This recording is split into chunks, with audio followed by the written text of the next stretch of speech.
Hello friends, मैं हूं save Rajneesh और आपका स्वागत है मेरे YouTube channel word in depth में। आज मैं आपके साथ एक ऐसा टॉपिक शेयर करने जा रहा हूं जो बहुत ही महत्वपूर्ण है हम सभी के जीवनों में।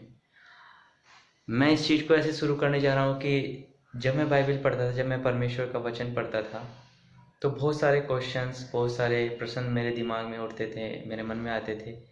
उन प्रश्न को मैंने लोगों से पूछा या उन लोगों से जो मुझसे ज़्यादा नॉलेज रखते हैं, उन लोगों से मैंने इन क्वेश्चंस को पूछा और सभी से केवल एक ही आंसर को मैंने पाया। वो सिमिलर था, वो एक ही आंसर था, वो जो रटा रटाया आंसर है वो मुझे देते थे। और क्वेश्चन था कि असल में परमेश्वर जो त्रिएक परमेश्वर कहलाता है कि वो है क्या, त्रिएक परमेश्वर क्या है, मेरा क्वेश्चन था। तो और ये क्वेश्चन मेरे माइंड में इसलिए आते हैं, देखिए फ्रेंड्स, जो मैं ये बातें आपके साथ शेयर करने जा रहा हूँ वो इस तरीके से है कि जब मैं 10th में था तो मेरे एक टीचर के द्वारा मुझे एक बात सीखने को मिली कि जब हम कुछ पढ़ते हैं तो दो ही सिचुएशन में हमारे माइंड में क्वेश्चन नहीं आते हैं। या तो हमें पूरा समझ में आ रहा है, 100% समझ में आ रहा है, उस सिचुएशन में हमें कोई भी क्वेश्चन करने की ज़रूरत नहीं है क्योंकि हमें सब कुछ समझ में आ रहा है। और दूसरी सिचुएशन होती है कि हमें कुछ भी समझ में नहीं आ रहा है। तो दूसरी सिचुएशन में क्या होता है कि हमें कुछ भी समझ में नहीं आ रहा है और हम समझने की कोशिश भी नहीं करना चाहते, इसलिए हम क्वेश्चन पुट अप नहीं करते।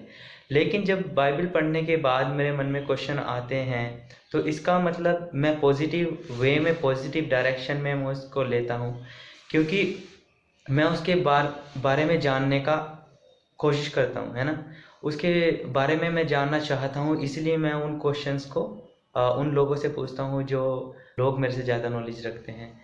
तो जब मैं उन क्वेश्चंस को लेके लोगों के पास गया तो लोगों ने मुझे केवल एक ही आंसर दिया उस क्वेश्चन का, और वो बहुत ही ज़्यादा मिलता जुलता है। केवल एक ही तरीके से शायद उन्हें एक ही डेफिनेशन परमेश्वर की आती है, तो उन्होंने मुझे कुछ इस तरीके से बताया। मैं आपको एक चार्ट के द्वारा, जो मैंने प्रिपेयर किया है चार्ट, उसके द्वारा मैं आपको कुछ बातें समझाऊंगा जो परमेश्वर ने मुझे बताई है, जो परमेश्वर ने मेरे ऊपर रिवील करी है।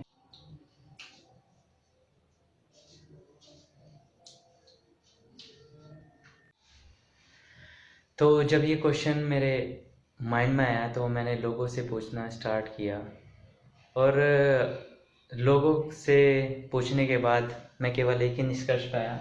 मेरा क्वेश्चन था कि ये त्रिएक परमेश्वर क्या है ना। तो लोगों के अनुसार मुझे केवल एक आंसर मिला जो कि बहुत ज़्यादा सिमिलर था, जैसे कि मैंने पहले बोला है आपको। वो था कि परमेश्वर जो है वो त्रिएक परमेश्वर है। मतलब ये जो परमेश्वर है वो तीन लोगों से मिलके बना है, पिता, पुत्र और पवित्र आत्मा। पिता यहोवा, पुत्र यीशु मसीह और पवित्र आत्मा मतलब परमेश्वर का आत्मा। और इस चीज़ को उन्होंने कंपेयर किया है एक अंडे के साथ। जैसे अंडे में तीन पार्ट होते हैं, एक बाहर का छिलका, दूसरा सफ़ेद पार्ट और तीसरा ये येलो वाला पार्ट, जो पीला पार्ट होता है अंडे का। जैसे तीन चीज़ों से मिलकर एक अंडा बना है, ऐसे ही पिता से, पुत्र से और पवित्र आत्मा से मिलके परमेश्वर बना है, ऐसा लोगों का कहना था। लेकिन ये वाला आंसर कभी मेरे मन को सेटिस्फाई नहीं कर पाया। कभी भी मैं इस आंसर से कभी भी खुश नहीं था कि सच में ही परमेश्वर ऐसा है। अगर परमेश्वर ऐसा है तो फिर क्यों परमेश्वर ने बोला है यूहन्ना 3:16 में कि उसने अपना इकलौता पुत्र भेजा। क्यों परमेश्वर प्रकट हुए जब यीशु मसीह ने बैप्टिज्म लिया और स्वर्ग से आवाज़ आई कि ये मेरा प्रिय पुत्र है, मैं इससे प्रसन्न हूँ। क्यों यीशु मसीह ने अपने क्रूसिफिकेशन से पहले परमेश्वर से बोला कि परमेश्वर तू चाहे तो ये कटोरा मेरे से हटा ले। अगर यीशु मसीह और परमेश्वर पिता और पवित्र आत्मा केवल एक ही हैं, अगर इस वाले कंसेप्ट के थ्रू परमेश्वर ये तीनों एक ही हैं, तो फिर यीशु मसीह क्यों प्रार्थना कर रहे हैं, है ना।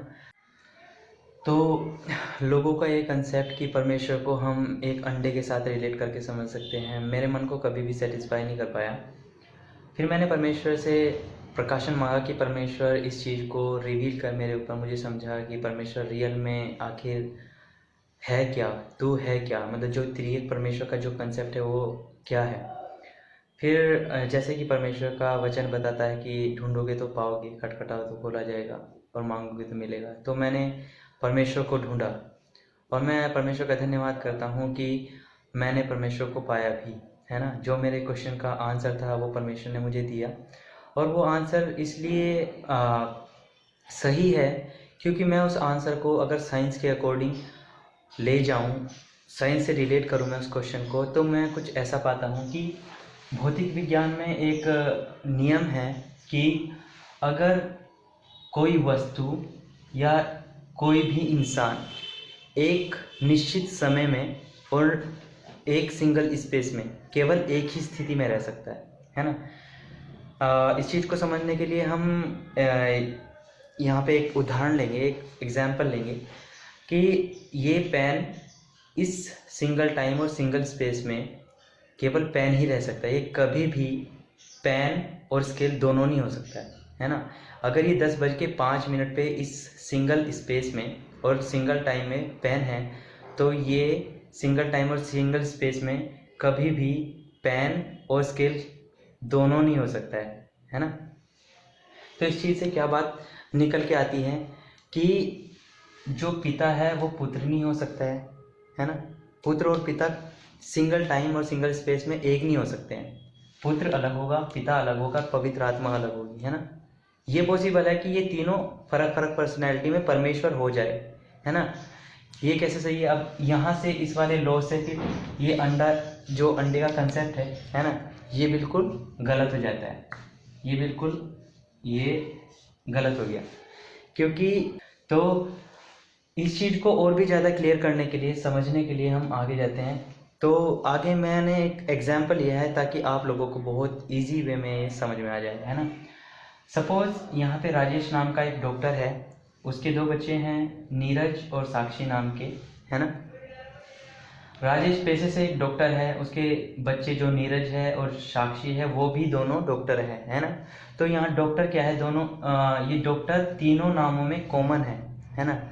डॉक्टर तीनों नामों में कॉमन है। ये डॉक्टर जो है, डॉक्टर इन तीनों लोगों की डेजिग्नेशन है, इन तीनों लोगों को दी गई उपाधि है ना। तो यहाँ से क्या समझ में आता है कि पिता भी डॉक्टर है, पुत्र भी डॉक्टर है, और उसकी जो लड़की है वो भी डॉक्टर है ना। सेम इसी वे में हम परमेश्वर को समझ सकते हैं कि परमेश्वर एक उपाधि है, परमेश्वर दी गई उपाधि है। परमेश्वर जब ये उपाधि पिता के साथ में, यहोवा के साथ में जुड़ जाती है तो पिता परमेश्वर, और जब ये उपाधि यीशु के नाम के साथ जुड़ जाती है तो पुत्र परमेश्वर, जब ये उपाधि पवित्र आत्मा के साथ में जुड़ जाती है तो पवित्र आत्मा परमेश्वर, है ना।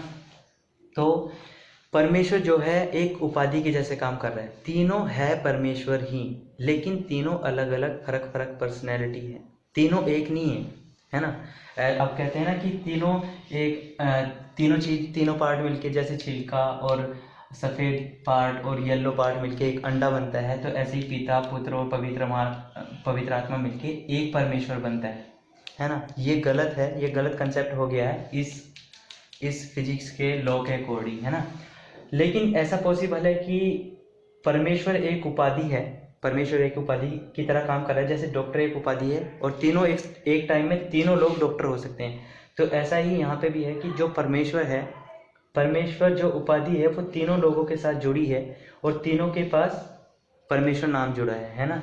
तो पिता भी परमेश्वर, पुत्र भी परमेश्वर और पवित्र आत्मा भी, लेकिन तीनों फर्क फर्क पर्सनैलिटी है ना। तो इस चीज़ से क्या पता चलता है कि जो पिता है उसका काम करने का तरीका अलग है, पुत्र जो है उसका काम करने का तरीका फ़र्क है, और जो पवित्र आत्मा है उसका काम करने का तरीका अलग है ना। लेकिन तीनों है परमेश्वर ही। और मैं आशा करता हूँ कि इस छोटी सी चार्ट के द्वारा और इन सारी टीचिंग के द्वारा आपको परमेश्वर का जो कंसेप्ट है वो क्लियर हो चुका होगा, और जो कि तिर्यक परमेश्वर का जो कंसेप्ट है वो क्लियर हो चुका होगा। देखिए, मेरा इस वीडियो को बनाने का उद्देश्य किसी को क्रिटिसाइज़ करना नहीं है या किसी को नीचा दिखाना नहीं है, लेकिन बस परमेश्वर ने जो मुझसे बातें करी, जो परमेश्वर ने मेरे ऊपर रिवील किया, उसको मैं आपके साथ, उस अनुभव को मैं आपके साथ शेयर करना चाहता हूँ।